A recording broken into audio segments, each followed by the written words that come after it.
Since the end of last year's Overwatch World Cup back at the end of 2018, there has certainly been plenty of gossip and discussion surrounding this year's instalment. At first, people seemed convinced that Blizzard wouldn't run the World Cup in 2019 due to the increasing investment into the Overwatch League and the lack of time to run the traditional global qualifiers. However, to the relief of many, we soon learned that the Overwatch World Cup would be going ahead this year, even if it was being run in a different format. And indeed, it all kicks off for most of us on Thursday the 31st of October in just a couple of days' time.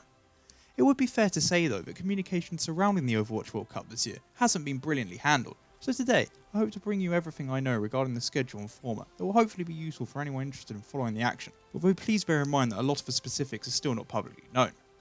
As I've already mentioned, this year sees a major change in the format that, unlike previous years, where only those who qualify through regional qualifiers are invited, this time any country that wished to compete has travelled to BlizzCon for preliminary rounds. Whilst I can certainly see the administrative benefits to this sort of approach, as well as the average SR system that has prevented teams from competing in the past, on the flip side this change has certainly been met with some criticism as well. Only those at Blizzard ranked inside the top 10 receive direct funding and support from them towards helping those teams travel over for BlizzCon. This has left every other country in difficult positions, where they've been forced to try and fundraise for their own travel and accommodation. And whilst the community has been brilliant in their support to many countries, with also some good competition being played to help this cause, with the likes of the Euro Cup and SEA Invitational, it is really unfortunate to see that some potentially competitive nations, like Brazil, Israel and Bulgaria, will not be attending, alongside many others. As I've been saying for a while now, I think it's something that Blizzard is going to have to reassess for the World Cup next year, as it just doesn't sit well with me that quality talents and hidden gems from these nations don't get their fair opportunity to show what they can do on the big stage, but in the past has certainly been a great launching pad for some players' careers, like with Gushui last year. That said, let's start with talking about how the preliminary round is going to work. So on Thursday, October 31st, beginning at 10 AM Pacific time, which I believe is 5 PM GMT in the UK, but with different time zones changing their clocks at different times, be sure to check your own.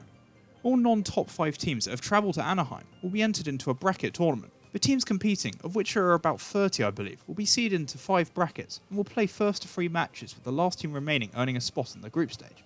The 6 to 10 seeds, which are the UK, Australia, Sweden, Russia and Finland, will each get buys into the second round of each bracket, and as far as I know, they will all be separated from one another.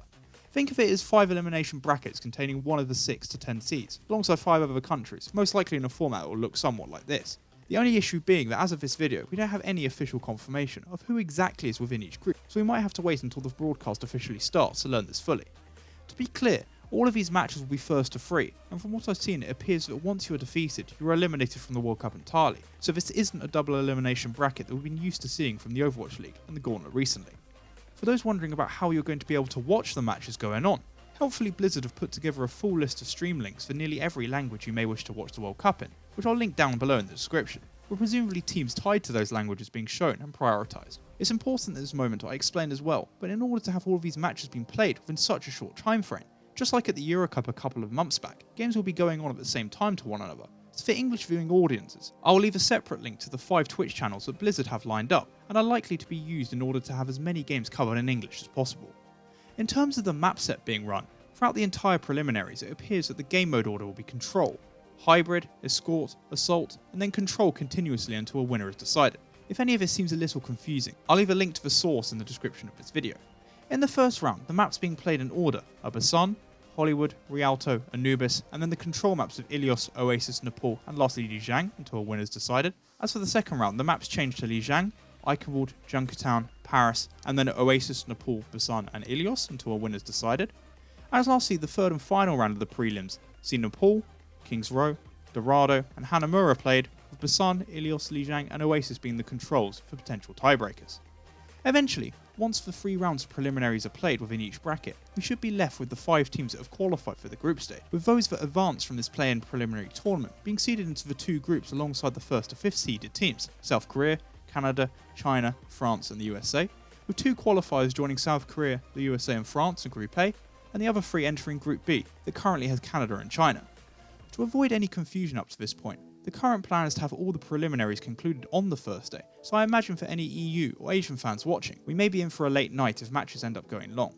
This allows time for the group stage to begin the next day on Friday, November 1st, beginning at 12:15 PM Pacific time, which I believe translates to 7:15 PM GMT UK time.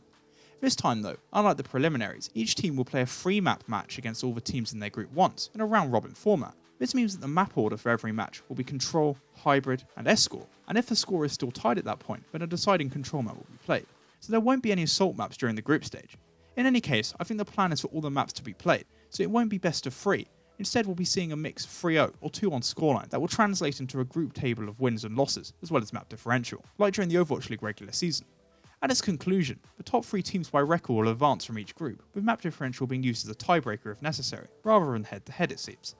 This leads us on to the playoffs on Saturday, November 2nd at BlizzCon, beginning at 10:15 AM Pacific time, which should be around 5:15 GMT UK time. The top 6 teams will enter the bracket, with the top team from each group receiving a first round bye. Each match at this point returns to first to 3, just like in the preliminaries, and it should look something like this.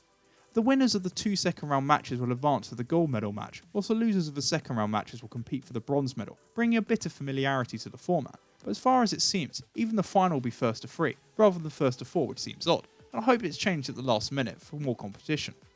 As for the map set, in the first round it will be Lijiang, Blizzard World, Junkertown and Volskaya, with Oasis, Ilios, Nepal and Busan potentially being played on Control to sort out the tiebreak. The second round then moves to Busan, Hollywood, Gibraltar and Horizon, with Nepal, Oasis, Lijiang and Ilios being played on Control as a tiebreak. And lastly, the 3rd, 4th playoff as well as the final will be played within the map pool as follows: Ilios, Kings Row, Dorado and Hanamura, with Lijiang, Busan, Oasis and Nepal being the Control tiebreaks. Hopefully that all makes sense, and if there is any confusion that the links don't also clear up, I'll be happy to try and explain things further down in the comments below if people still have questions, although please bear in mind there's still a lot of information like the preliminary brackets that we just don't know publicly about. The only other information that we have at this time, aside from the schedule and format, comes in the form of the broadcast talent that was just announced. The casting duos lined up are Avast ZP, Brennan Sideshow, Jake and Lemon Kiwi, Jaws and Leg Day, and lastly Uber and Mr. X. Whilst the desk and interviews are being led by Golden Boy, Reinforce, Zoe, Emily Tang and Danny Lim. I think this collection of talent is a brilliant mix of familiar faces as well as some new ones that those who don't watch Contenders might not have seen before. However, I'm really excited to see especially the casting pairs of Jake and Lemon Kiwi, as well as Jaws and Leg Day, to see what they can bring to the table, having especially enjoyed their casting performances in the past. Overall, I don't think there can be too many complaints, even if it's sad not to see Avril and Pixie on the mic, but still I'm really excited to see what entertainment the desk can come up with this year, after the hilarious antics of last year, as well as seeing some of the Contenders casters get a great chance to show their skills to a wider audience. That's everything I have in regards to the Overwatch World Cup schedule information for now, so I hope you found this video helpful, and I'd like to thank you for watching if you made it this far. Over the course of the World Cup, I'm planning to post predictions as well as recaps of what's going down, so if you have enjoyed and don't want to miss out, then please like, subscribe, as well as follow me on Twitter, and I hope you enjoy the rest of your day.